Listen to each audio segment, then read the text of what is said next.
अस्सलामु अलैकुम बिस्मिल्लाहिर्रहमानिर्रहीम नहमदु नसल्ली अला रसूलिल करीम। सूरह अंबिया की 8 मरकज़ी मौज़ूआत में से हमारा 8वां मरकज़ी मौज़ू क़यामत है। इसके 7 ज़िमनी मौज़ूआत हैं, जिसमें से दूसरा जज़ा व सज़ा। अब ये क़यामत कायम किस लिए होनी है? जज़ा सज़ा के लिए। ये बुनियादी मकसद है और यही मकसद है, और ये जज़ा सज़ा अबदी है। ये जज़ा सज़ा हमेशा के लिए है। जज़ा जहाँ अल्लाह ने कहा जन्नत मिलेगी, ये मिलेगा, वो मिलेगा, हूरें मिलेंगी, बाकी कुछ उसमें किसी को शक है कि कुछ अरसे बाद ये छीन ली जाएंगी, ख़त्म हो जाएगा? किसी को कोई शक नहीं। तो सज़ा के बारे में सब मशकूक हैं कि पता नहीं क्या होना है, नहीं होना, नहीं मिलेगी सज़ा, कम हो जाएगी, क्या हो जाएगा? जो होगा वो अल्लाह की मर्ज़ी है। लेकिन यहाँ पे कुरान में कि ये अबदी चीज़ें हैं जज़ा और सज़ा।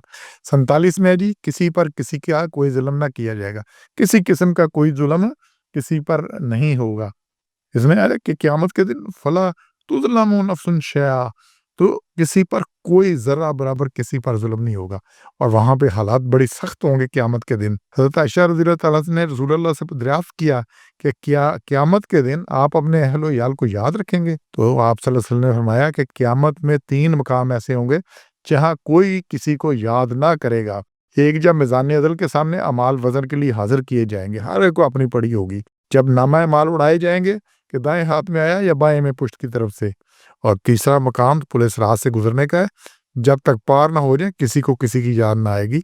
ये बड़े सख्त मकाम है। तो आगे 94 जी, नेक अमाल वाले मोमिन के अमाल ज़ाया नहीं होंगे। अब बुनियादी बात है, अमाल किन के ज़ाया नहीं होंगे?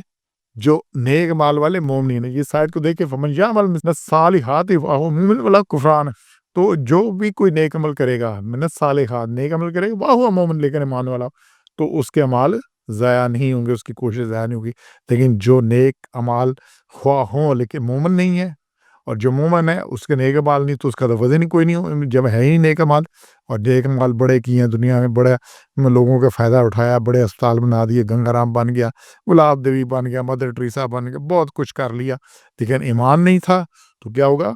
ये हुआ मोमिनुन, ईमान वाला था, ईमान नहीं है तो सब अमाल ज़ाया हो जाएँ। और सूरह कहफ में 104 105 कि हबतत अमालू, सब अमाल ज़ाया हो जाएंगे उनके। तो इसके बाद तीसरा, मुश्रिकीन मा माबूदीन हमेशा के लिए जहन्नम में जलेंगे।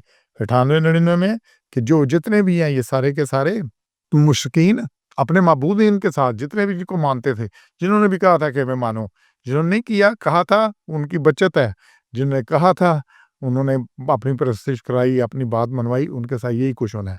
तो मुशरिकीन को उनके बुतों, खुद साख्ता माबूदों में जहन्नम में डाल दिया जाएगा। जाली माबूदीन को जलता देखकर उनके पूजने वालों की तकलीफ और हसरत में इजाफा होगा कि जिनको कोई तवक्को थी वो खुद जा रहे हैं कि ये हमें बचा लेंगे, वो खुद जा रहे हैं।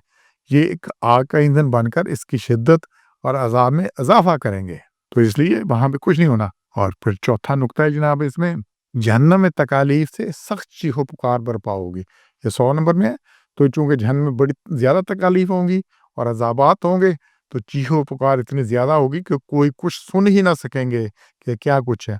और सूरह निसा की आयत 56 है, उसमें है कि जब इंसान को जो तकलीफ होती है ना, वो जिल्द के जलने की होती है। इसलिए जब टीका लगता है तो सुई जब जिल्द में लगती है तकलीफ होती है। एक दफ़ा जिल्द पार कर जाए फिर कोई तकलीफ नहीं होती, तो जिल्द के जलने का अजाब होता है। तो ये अल्लाह कहता है वो हम जिल्द बदल देंगे। जब एक दफ़ा जिल्द जल जाएगी, तकलीफ ख़त्म होगी, गोश्त तक अजाब पहुँच गया, अल्लाह नई जिल्द ले आएगा ताकि तकलीफ बार-बार हो। तो अब ये इतनी तकलीफ होगी तो उससे सख्त चीखो पुकार होगी। ये 100 नंबर आयत देखें, लहुम फ़ीहा ज़फ़ीरुन वहुम फ़ीहा ला यस्मऊन। वहाँ इतनी चीखो पुकार होगी कि वो कुछ सुन ना सकेंगे, कुछ आवाज़ भी नहीं सुन सकेंगे, किसी चीज़ का पता ही नहीं लगना कि क्या हो रहा है। इतनी चीखो पुकार कि कान पड़ी बात सुनाई नहीं देगी। तो ये चीखो पुकार सख्त होनी है। और इसी चीज़ को जो है ना, ये सूरह मुल्क है 67 नंबर। अच्छा, इसमें होता है जी रोज़ रात को पढ़नी है, सोने से पहले पढ़नी, सबको पता है। तर्जुमे से पढ़नी है, समझ लगे इसमें है क्या। हम पढ़ रहे हैं सूरह यासीन, लोग 20-20 साल से पढ़ रहे हैं, क्या पढ़ रहे हैं पता नहीं, सूरह मुल्क पढ़ रहे हैं, पता नहीं क्या पढ़ रहे हैं। तो समझना इसको। इसकी आयत नंबर 7 और 8 को देखें कि जब उसमें डाले जाएंगे तो सुनेंगे उसका दाढ़ना और उछल रही होगी। क़यामत के दिन ना से पीछे आ रहे 6 नंबर में कि जिन्होंने इनकार किया अल्लाह के अहकामात का, उन्हें अज़ाब जहन्नम मिलेगा और ये बुरी ठिकाना है। और फिर वो जब उसमें डाले जाएंगे तो उसका दाढ़ना और वो रही होगी, शहीकन वहिय तफूर, तो वो दाढ़ रही होगी जैसे शेर दाढ़ता है ना, और उछल रही होगी। तकादु तमय्यज़ु मिनल गैज़, ایسا لگتا ہے کہ پھٹ پڑے گی جوش سے، گیس سے، غضب سے پھٹ پڑے گی. اور جس وقت پڑیں گے اس میں ایک گروہ پوچھیں گے اس سے دوزخ کے دروازے کیا تمہارے پاس کوئی سمجھانے والے نہیں آئے تھے؟ تو گیس غضب سے جہنم اتنا ہی اس کو غصہ ہوگا کہ وہ اچھل رہی ہوگی، چھلانگیں مار ہوگی پکڑے، اور پھر کیا کہے گی حل میں مزید.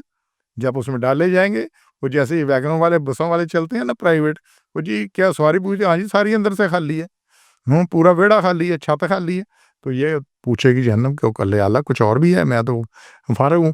تو اس لیے جہنم میں تکلیف چیخو پکار ہونی اور کسی نے سنی، سب تکالیف میں ہوں گے. تو ان تکالیف سب اللہ نے بتا دی یہ کچھ ہونا ہے، تو ابھی بچنا ہے ہم نے. سبحان ربک رب العزت عما یصفون وسلام علی المرسلین والحمد للہ رب العالمین.